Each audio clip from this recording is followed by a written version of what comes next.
because why would Netflix do that to me? I just rewatched season 3 and I finally understand what happened. I didn't realize it when I first watched it, but now I'm rewatching it on my laptop. And it's making sense.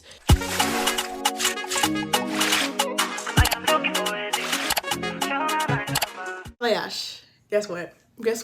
Hold on. Oh my gosh. Guess what came out 2 days ago?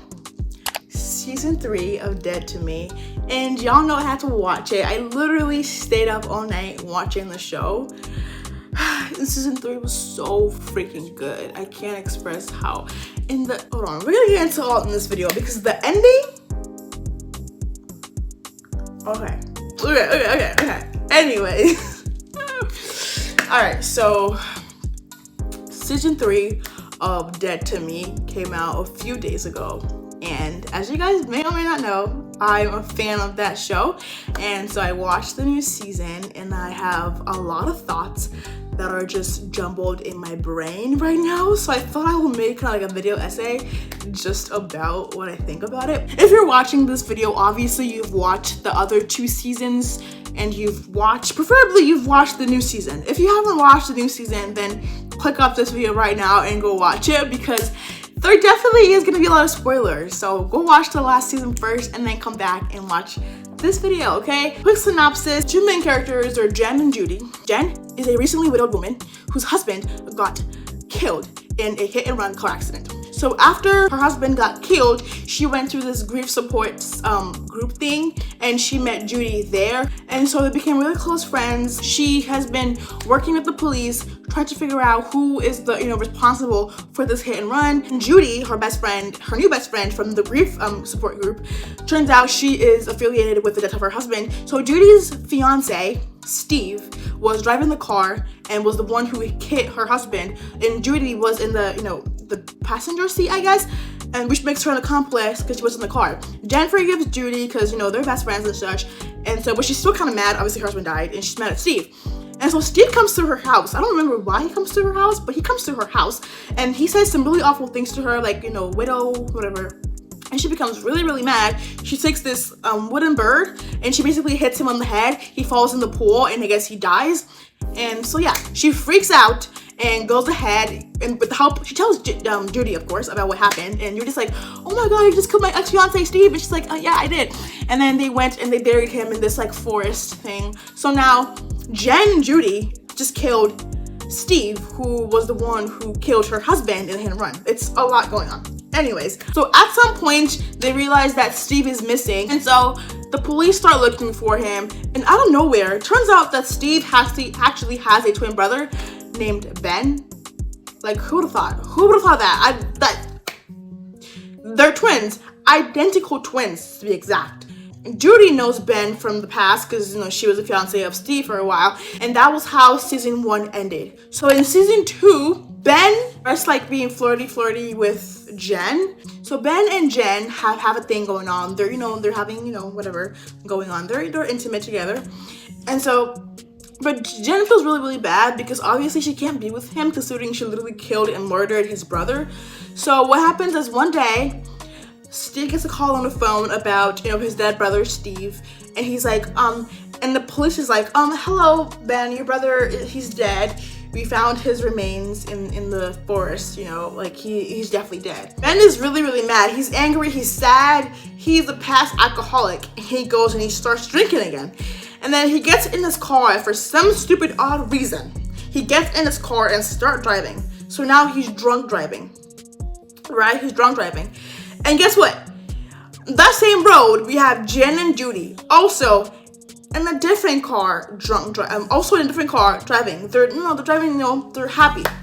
Guess what? Ben runs over a stoplight and bumps into Jen. Okay, for example, this is Ben's car. He's drunk. He's alcoholic. He's driving and drunk. Anyways, this is Judy and Jen's car. They're driving on their own. A stop sign is right here. Ben goes ahead. He hits them. They get into a car accident. Ben quickly runs away. Another hit and run. That's basically how season 2 ends. Season 2 ends when Ben hits their car and they get into an accident and he goes away. He's pretty much drunk at that point. So yeah, that was how season 2 ended. All right, now for season 3. So in season 3, a lot really unraveled, but I'm gonna try to speed it up because obviously we already watched this season already. I don't have to recap the whole thing. But basically, when Ben gets conscious again, he finds out that he's supposed to remember what happens, and he finds out that he was the one who was involved in the hit and run with Jen and Judy in the car. And so Jen and Judy, of course, they're in a really bad car accident. They get sent to the ER, and turns out now, guess what? Judy has cancer, stage 4 cancer. Apparently she missed a few appointments from her baby surgery when she's like having problems having a baby in the past. She missed a few appointments for that, and then turns out she has cancer now. It gets to a point where Ben is like, he's a good person instead of him, so he feels really, really bad that he's keeping such a big secret from them. So he tells Jen and Judy that, you know what, I'm the one who did this to you. I was the person in the hit and run. I got the call about Steve, and I was really, really angry. I started drinking again. I was drinking and driving, and then I'm so sorry. And he's like, if you want to press charges, you can. Obviously, Jen literally just killed his brother. So she's like, oh, it's cool, man. Don't worry about it. You almost killed me, but it's fine. I killed your brother anyway. That's fine, She forgives him very, very quickly. And he's like, really? He's surprised. Like, I almost killed you and you've forgiven me. And she's like, it's okay. It's okay. Obviously, she feels a lot of guilt for his brother. So she forgives him quite quickly. Turns out, Jen is pregnant. How ironic that Judy has been trying to get pregnant for almost months, years now, and Jen is just randomly pregnant with a baby girl. So basically what happens, Judy turns herself into the police because she's like, you know what, I have cancer. I'm just gonna pretend and lie that I killed Steve. I'm gonna die anyway, so there's literally no point. I have stage 4 cancer. And so Jen is like, Judy, why the heck would you take my place and lie and say you killed Steve? And so she is like, I got you into this like really fancy cancer treatment center, so you really can't be in jail right now. So she tells the police officer, which is her friend, and she's like, can we like not turn her in yet? Like 3 weeks. Her treatment is only gonna last 3 weeks. We just need 3 weeks to, get her treated, and then she can come back for being in jail, basically. He doesn't want to do it. Like, he can literally get fired for doing that, but he still does it anyways. And then stuff happens, and then before you know it, Jen gives birth to her baby, and guess who the baby daddy is? Then the twin brother of the person that she killed. And Judy and Jen stay in this like, I guess, really big mansion or like house that belongs to Steve for like a vacation. And then Judy never comes back, and Jen comes back to her hometown because she has kids and a new baby. So the last episode of season 3 was really, really intense because now Judy is a faraway place by herself. She might die. No one knows about her right now, but Jen is basically living happy ever after with her baby girl, her baby daddy in the picture, Ben, with her 2 kids. They're living really, really good. Everything seems to be fine, except for the fact that she's still hiding a very big secret from him.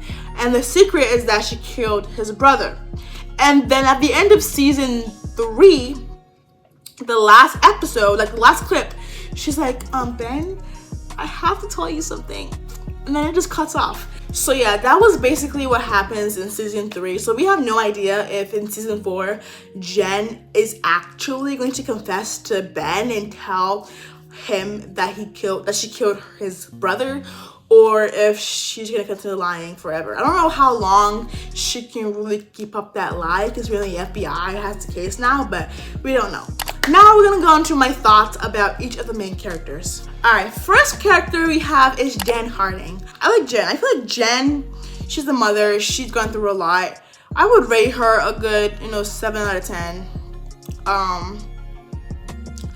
I feel like she acts quite irrationally sometimes, and sometimes kind of like, yeah. And she's just like, she has major anger issues. Okay, next up we have Judy. I actually like Judy a lot. She calms me. She gives very much, calmness. Judy is that friend that when you're going through a lot, they're always there for you.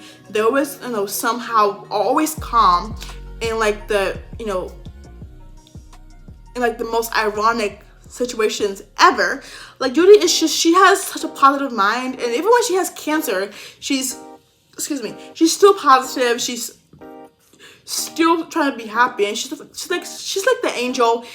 I think Judy is basically the glue that keeps this entire show together, because she makes everyone, she keeps Jen sane, And then we have Ben. Definitely Ben over Steve. Steve was an idiot. He was a jerk. I hate him. Everyone hates Steve. It was a Jack ASS. He was terrible. Steve, I don't want to say I'm happy he died, but then again, I'm happy he died, because Steve, he was terrible.